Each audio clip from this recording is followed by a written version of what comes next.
I kršljivite igrači. Во едно село си живеел некој си мудрец. Тој многу ги сакал децата и често им давал кршливи играчки.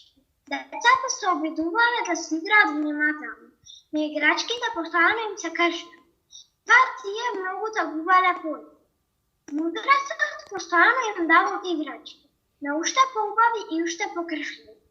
Родителите не можеле да ги утешат своите деца. Не издржале и отишле кај мудрец. Вие сте мудар и добар човек, но зошто им давате толку кршливи играчки на нашите деца?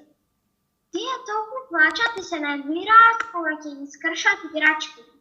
Вака се учат како да постапуваат со она што го сакаат. Ќе поминат многу години, се насмеа мудрецот. И некој ќе му подари своето лесно кршливо срце. Така ќе знаат како да постапат во тој прекрасен дан.